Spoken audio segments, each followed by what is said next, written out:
The millionaire's little girl had refused food for 2 long weeks, ever since the night she watched her mother take her last breath. Nothing worked. No doctor, no nurse, no therapy. Her father was breaking down more each day. But the moment he stepped into the living room and saw the new housemaid holding a spoon to her lips, he stopped breathing for a second. The child opened her mouth and ate, something she had not done since the tragedy. That single bite would change everything. The morning sun was just peeking through the tall windows of the Parker penthouse, casting soft light across the shiny floors. John Parker stood in the doorway of his daughter's room, unable to believe what he was seeing. His little girl, Emma, who had not eaten in 2 weeks, was holding a small piece of bread and chewing. Tears filled his eyes and he covered his mouth, afraid she would see him crying. The house felt quiet, too quiet, after months of sadness. Emma had stopped smiling after her mother, Catherine, died in a car accident 6 months ago. There had been no warning, no chance to say goodbye, just gone. The world of a 3-year-old had been shattered, and she didn't know how to fix it.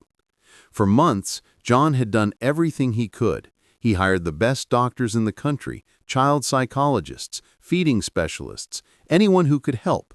None of them could reach Emma. She would sit on the floor for hours, staring at nothing, her tiny body getting thinner every day. Her eyes looked empty, as if she had disappeared from the world inside her own mind. John would sit with her, whispering, begging her to eat, promising her anything she wanted, but she would not even look at him. He felt helpless, despite all his money, despite everything he had. Mrs. Beth, who had helped raise Emma from the time she was born, would often cry when she saw the little girl fading away. She tried to comfort John, telling him he was doing everything he could, but she knew it was not enough. Emma needed something more, something no amount of money could buy. Then one chilly morning, a new woman came to the house. Her name was Anna Parker, and she had grown up in a small neighborhood where life had not been easy. She had lost her own mother when she was 7 and remembered what it felt like to be alone with grief, to feel like the world had stopped turning. Anna had a quiet strength about her, a calm presence that seemed to carry hope without saying a word. Mrs. Beth introduced Anna to John and explained Emma's situation. John barely looked at her, he just nodded. He was too tired to hope. Anna did not look shocked, she did not panic. She simply nodded and said softly, "I understand." She knew what Emma needed because she had once been a child who felt invisible, who had stopped eating to try to hold on to someone she had lost.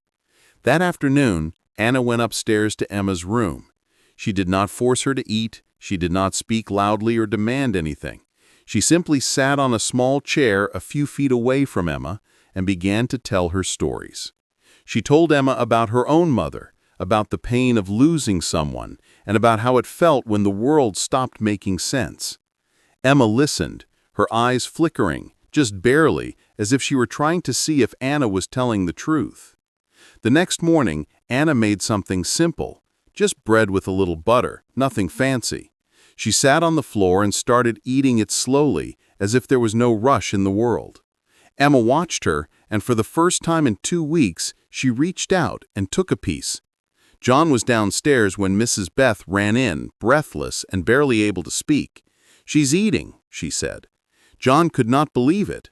He ran up the stairs, froze in the doorway, and there was his daughter, holding a small piece of bread, tears streaming down her face, sitting beside a woman he barely knew. Anna's first morning in the Parker house had started before sunrise. She took the train from her neighborhood, watching the city wake up through frosted windows. By the time she reached the tall building where the Parkers lived, the sky was turning gray.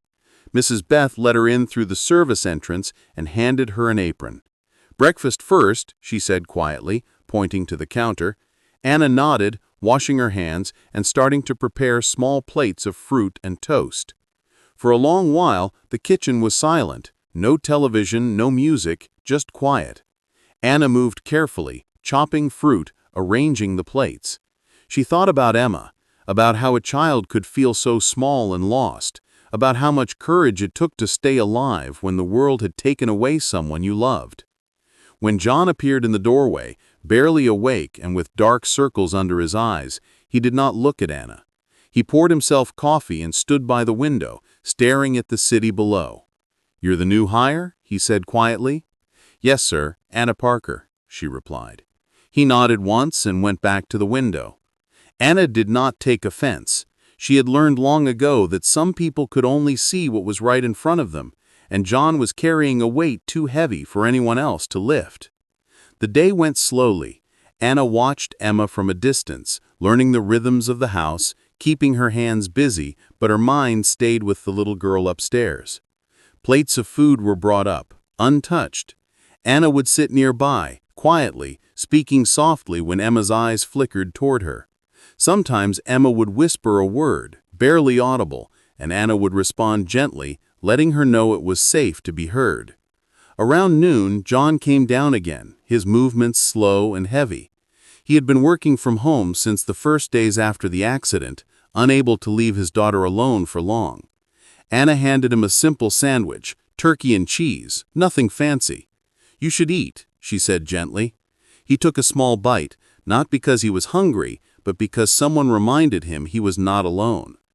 Upstairs, Emma stayed on the floor, her small hands wrapped around her knees, staring at a picture of her mother. She did not yet speak, but she listened, and somewhere deep inside, a small part of her began to stir. Anna did not push, did not demand anything. She simply shared the space, the quiet, and the food, letting Emma know she was not alone.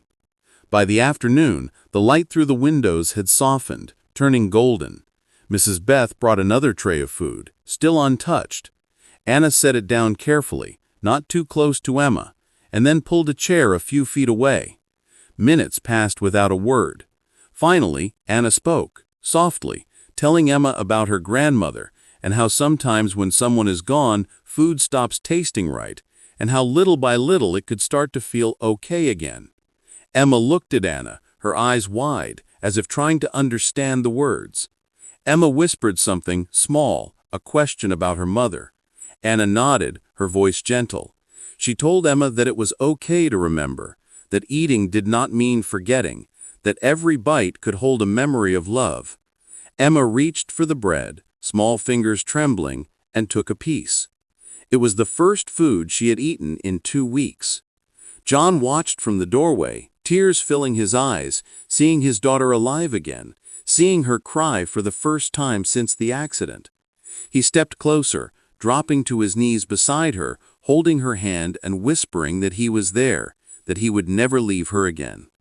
Emma clutched Anna's hand and her father's, and slowly, piece by piece, she began to come back to the world. Even in that moment, something fragile and beautiful hung in the air. Emma had started eating, but the understanding of why she had stopped was still unfolding. Anna remained calm, her presence steady, knowing that sometimes healing came in quiet ways, in small acts of care, in showing up and being there without trying to fix everything at once. By evening, Emma was tucked into bed, exhausted but safe. John sat in a chair beside her, holding her hand, his eyes fixed on her small breathing chest. Anna appeared in the doorway with a cup of coffee, setting it down silently and turning to leave. John whispered, "How did you know?" Anna smiled softly. "I remembered what it felt like to be alone, to need someone to just stay." John nodded, finally understanding. Emma needed him to come back fully, to stay present, to love her through the grief. Anna had reminded him how to be a father again. And for the first time in months, he felt a glimmer of hope, a feeling he had thought lost forever. The day ended quietly, with the city lights reflecting off the tall buildings outside. Inside the Parker penthouse, a little girl had eaten, a father had returned, and a stranger had become a part of their fragile, healing family. The next morning, the sky over Lakewood was gray and cold, with a faint mist curling along the streets. Anna Parker arrived at the Parker penthouse before sunrise, carrying a small bag with simple groceries. She had slept little, thinking about Emma, about how a 3-year-old could hold so much pain in her small body, and how she could help her heal. The city was still quiet as she made her way through the service entrance. Mrs. Beth was already in the kitchen, arranging trays and wiping counters, her eyes soft as she looked at Anna. "How is she this morning?" Mrs. Beth asked quietly. "She's sleeping," Anna replied. "Finally, some rest." She hung her coat, set her bag down, and washed her hands. She took out the bread, butter, and cheese, the same simple things that had worked the day before. "Simple is better," she whispered to herself. She knew Emma didn't need fancy meals. She needed food that felt safe, that reminded her of love. John Parker came down a little later, his dark hair messy, suit still rumpled from a restless night. He poured himself coffee and leaned against the counter, watching Anna prepare the breakfast. He did not say a word at first, just observed, his eyes tired but alert. Anna looked at him and smiled gently. "Would you like a sandwich, sir?" she asked softly. He shook his head but nodded, just enough to let her know she had been seen. Anna carried the tray upstairs, feeling the weight of the steps in her chest, not from the bread or the plate, but from the fear and hope tangled together in the Parker penthouse. Emma was sitting on the floor by her bed, knees tucked to her chest, eyes fixed on a picture of her mother smiling at the camera. Anna set the tray down on the dresser, a few feet away from Emma, and sat on the chair she had placed there yesterday. "Good morning, Emma," she said quietly. "I brought something for us to eat." Emma did not respond, only blinked slowly. Anna reached for a triangle of bread, broke it in half, and took a bite herself. The smell of melted cheese filled the small room, warm and soft. Emma's eyes shifted just slightly toward the food. Anna did not push. She only smiled and chewed slowly. Minutes passed. Emma's small hand reached out again, trembled, and touched the plate. She sniffed the bread, then slowly took a bite. John Parker appeared at the doorway, watching silently, his throat tight. He could see his daughter alive again, responding to something so simple, so human. Tears gathered in his eyes, and he blinked quickly to hide them.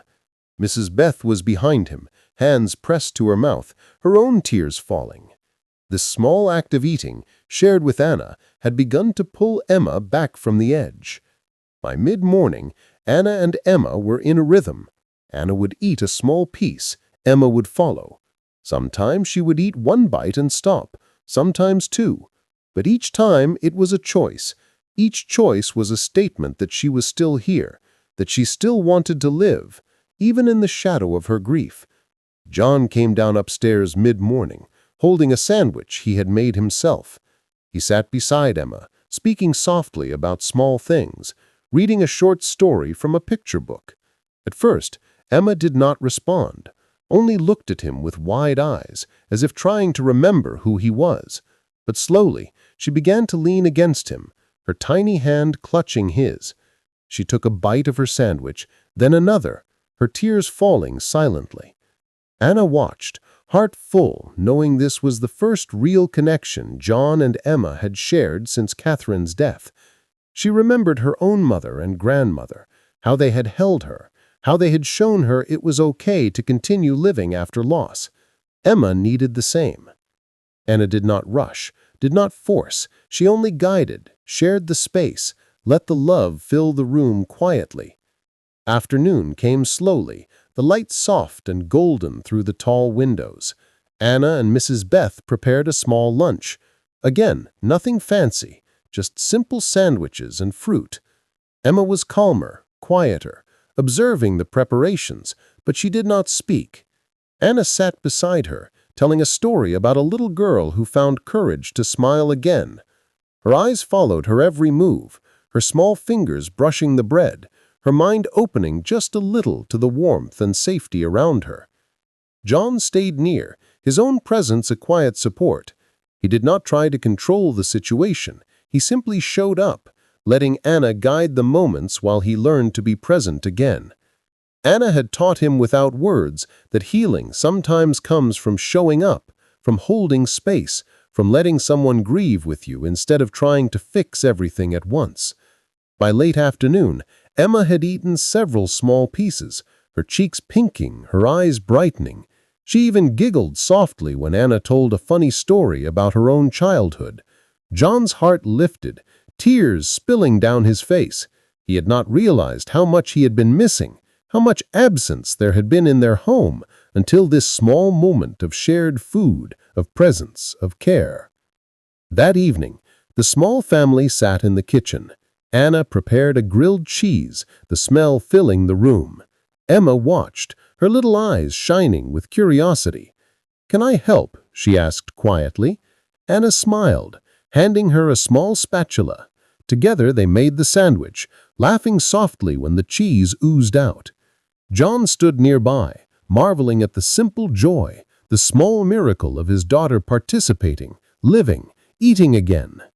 After dinner, Emma was tucked into bed. She held Anna's hand, her small voice shaky. "Miss Anna, will you stay with me tonight?" Anna nodded. "I will, Emma, as long as you need me." John knelt beside them, tears still wet on his cheeks. He whispered to Emma, "I am here, sweetheart. I am never leaving." Emma smiled through her tears, feeling safe for the first time in months. The night was quiet. Anna sat in the chair beside Emma's bed, John beside her, holding the small hand of his daughter.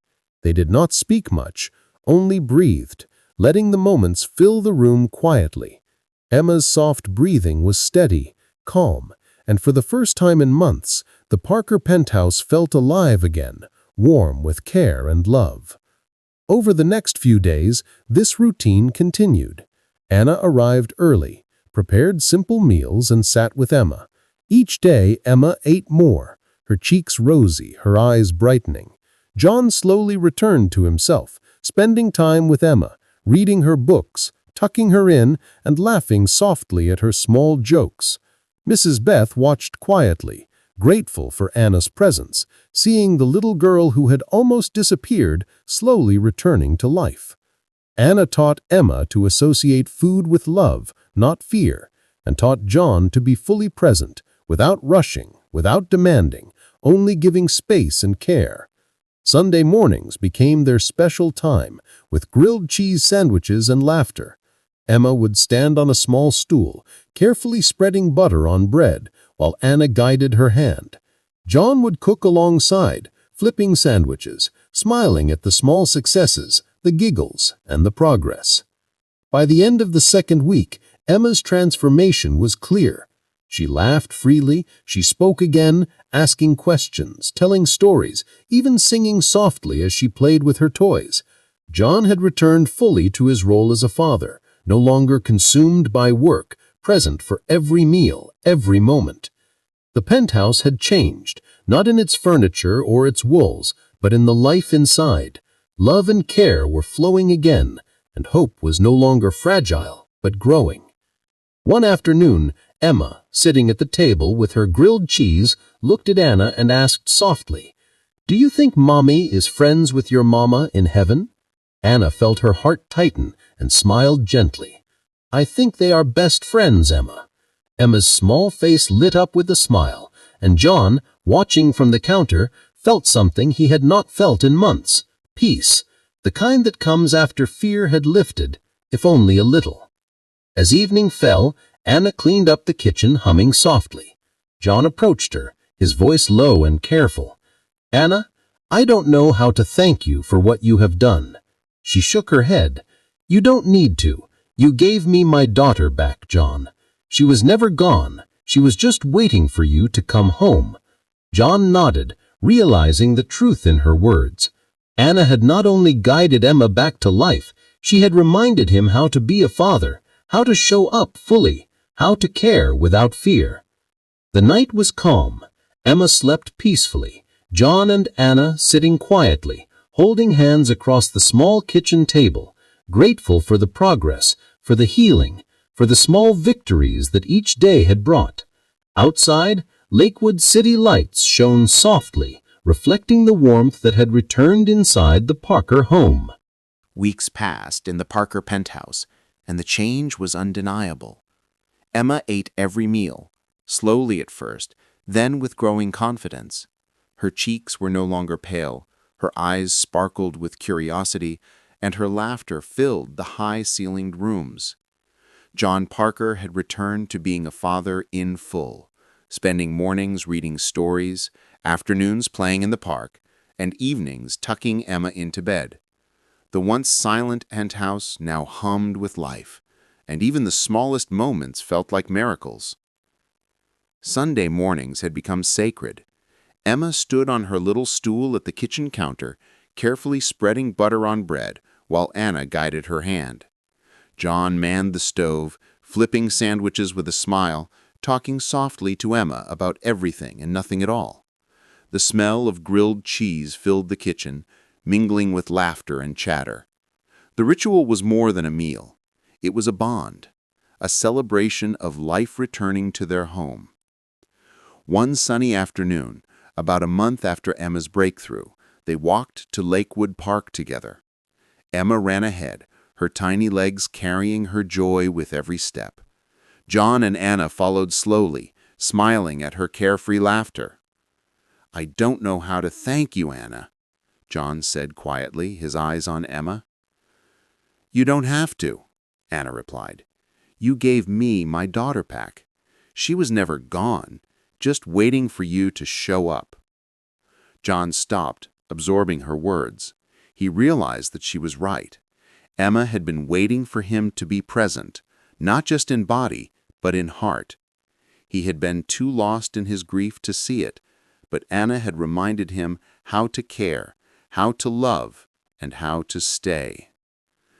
That night, after Emma was asleep, John found Anna in the kitchen, wiping down counters and humming softly.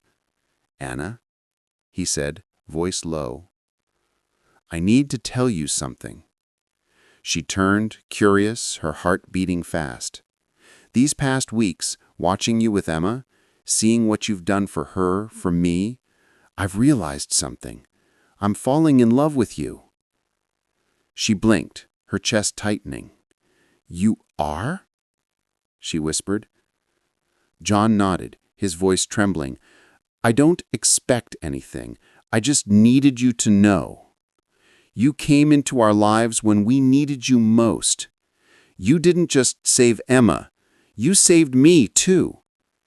Anna's eyes filled with tears. "I love you too, John. How could I not? You showed up, even when it was hard. You let yourself break so you could heal, and you never gave up on her, on us." They stood there holding each other, crying and laughing at the same time. "What do we tell Emma?" Anna asked softly. "The truth," John said. "After loss, love can find a way back. I think she will understand." The next morning, Emma walked into the kitchen and found them making pancakes together. She climbed onto the stool and watched them for a long moment. Then, with the wisdom only a child could have, she asked, "Are you going to get married?" John laughed softly. "Maybe someday. Would that be okay with you?" Emma thought for a moment, then nodded. "Only if we still have Sunday grilled cheese," she said. Anna grinned. "Forever and always." Emma smiled and hugged them both. In that moment, the family felt complete, stitched together by love, patience, and hope. 6 months after Emma first walked into the Parker penthouse, everything had changed. Emma had turned 4, and they celebrated with a small, simple party. Just a few children from preschool, Mrs. Beth, and the 3 of them. There were no expensive entertainers, no grand decorations, just laughter, cake, and joy. Emma blew out her candles with a bright smile and later climbed into Anna's lap, pulling a folded piece of paper from her pocket. "I made you something," Emma said, her small hands careful as she handed the drawing to Anna. It was a picture of 4 figures holding hands, a tall woman with curly hair, a little girl, a man, and a woman with dark skin. Above the figures, in Emma's careful handwriting, it read, "My family." In the corner, a smaller figure floated among clouds, Emma's mother watching over them. Anna's heart broke and swelled at the same time. "That's Mommy," Emma said softly. "She's in heaven with your mama, but she's still part of us, right?" Anna pulled her close, tears streaming down her face. "Always, baby. Always." John joined them, holding Emma's hand, and together they looked at the drawing, seeing the love that had survived grief and loss, now stronger than ever. That night, after Emma was asleep, John and Anna stood on the balcony, looking out over Lakewood. The city lights reflected on the water, millions of points of light against the dark. John reached for Anna's hand, his voice soft. "I've been thinking about us, about everything. I want to make this official." Anna's heart stopped. "You mean what I think you mean?" she asked. John smiled, nervous but full of hope. He reached into his pocket and pulled out a small box. "You walked into our lives when we needed you most. You showed us what love and presence really mean. Will you marry me?" Anna nodded. She couldn't speak through her tears.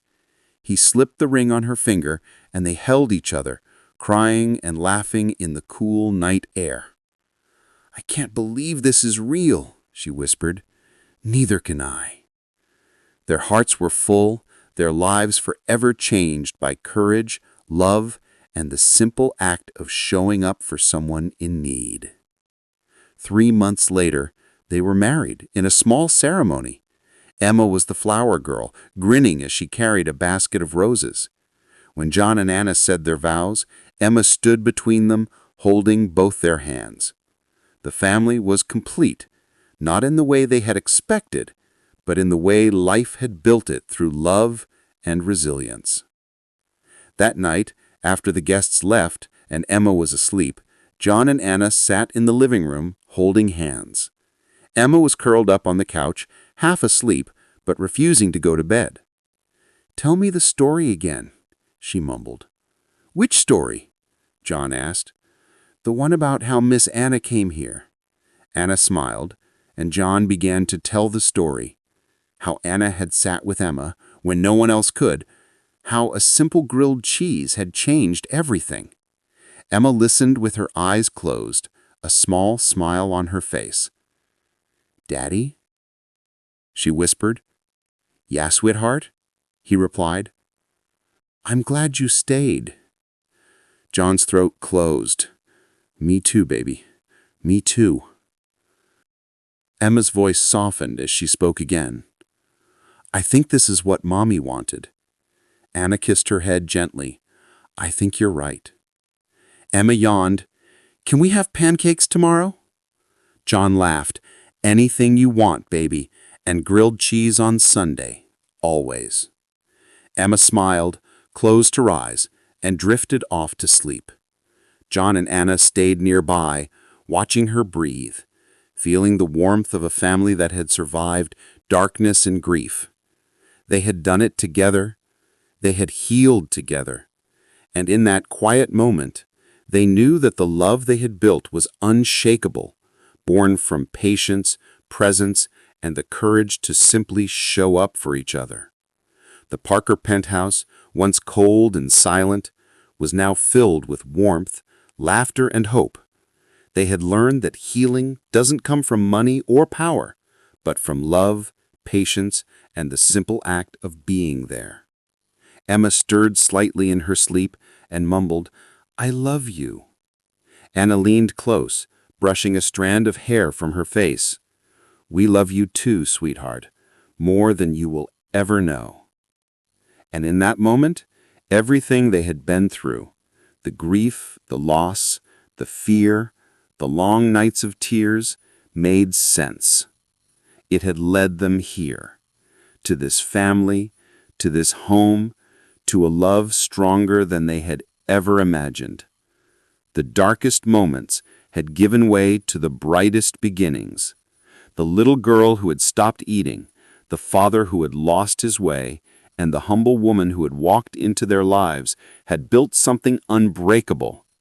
Sometimes miracles do not come in thunder or lightning.